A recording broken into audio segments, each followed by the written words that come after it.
मंगेश यादव के एनकाउंटर पर सवाल क्या खड़े हुए, कुछ लोग बड़े विचलित हो गए।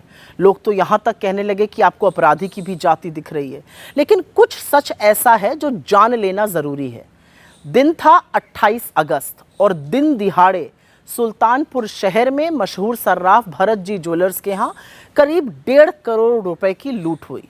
पुलिस के मुताबिक इस लूट में कुल 11 बदमाश शामिल थे और इसका मुख्य आरोपी विपिन सिंह नाम का एक आदमी था। इस पर गुजरात से लेकर उत्तर प्रदेश तक 8 जिलों में लूट के, चोरी के, हत्या के प्रयास के, डकैती के करीब 36 मुकदमे दर्ज हैं। लेकिन विपिन सिंह बड़े नाटकीय तरीके से पुलिस को चकमा देता है और 4 सितंबर को जाके कोर्ट में सरेंडर कर देता है। लूट के 4 दिन बाद मतलब 2 सितंबर को पुलिस मंगेश यादव के घर पहुंचती है।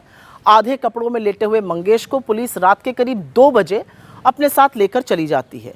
इसके 3 दिन बाद 2 को लेके गई, 3 दिन बाद 5 सितंबर की सुबह मंगेश को तथाकथित एनकाउंटर में मार दिया जाता है।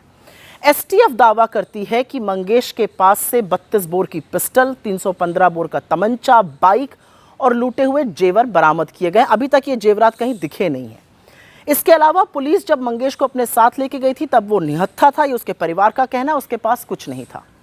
इस घटना में शामिल 11 अपराधियों में से सिर्फ एक मंगेश यादव का एनकाउंटर किया जाता है, जबकि घटना में 3 सितंबर को सचिन सिंह, गोविंद सिंह और त्रिभुवन को मुठभेड़ में घायल करके गिरफ्तार कर लिया जाता है। इनमें से किसी की जान नहीं जाती है। तो अगर पुलिस का इरादा मंगेश को जिंदा गिरफ्तार करने का होता तो पुलिस सिर्फ एक गोली मारकर उनको पकड़ सकती थी, जैसा इस मामले में 3 और अपराधियों के साथ किया गया। मगर एसटीएफ ने मंगेश को 4 गोलियां मारी और वो चारों गोलियां उसको पैर से ऊपर के हिस्से में मारी गईं।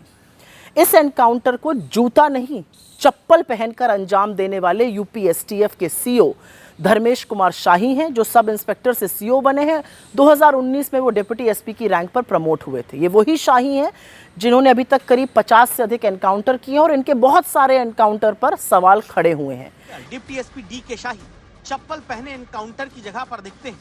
ये वही डीके शाही हैं जिनकी पत्नी रितु शाही बीजेपी की नेता हैं। हाल ही में वो उत्तर प्रदेश महिला आयोग की सदस्य नियुक्त की गई हैं और इसके साथ ही वो गोरखपुर क्षेत्र में बीजेपी महिला मोर्चा की क्षेत्रीय कोषाध्यक्ष भी हैं। तो ये बीजेपी से तार हो गए। मंगेश एनकाउंटर की जांच भी डीके शाही के सजातीय अधिकारी एसडीएम विदुषी सिंह को दी गई है। इसमें तो किसी को कोई अचंभा हो ही नहीं सकता है। खैर, जो लोग अपराधी की जाति पर उठ रहे सवालों से विचलित थे, क्या अब उनके पास कोई जवाब है? क्या अब वो आक्रोश नहीं दिखाएंगे? क्या अब उनको अन्याय नहीं दिखेगा? क्या अब वो ज्ञान नहीं देंगे? असलियत तो ये है कि आक्रोश दिखाने वाले लगभग सारे न्यूज रूम में दलितों, आदिवासियों और पिछड़ों का कोई प्रतिनिधित्व ही नहीं है। इक्का दुक्का कोई होगा तो वो कैमरा चलाता होगा, उसका ना शो की हेडलाइन से, ना न्यूज़पेपर की सुर्खी से, ना बनावटी आक्रोश से कोई लेना देना भी है। असलियत ये भी है कि आईना दिखाने पर बुरा लगना स्वाभाविक है, लेकिन सच से आखिर मुंह कब तक मोड़ा जाएगा? और कौन बताएगा कि 11 लोगों में एनकाउंटर सिर्फ मंगेश यादव का ही क्यों हुआ? कौन बताएगा कि डीके शाही के बीजेपी से जुड़े हुए तारों पर जवाब कौन देगा? कौन बताएगा कि चप्पल पहनकर एनकाउंटर कैसे किया जाता है?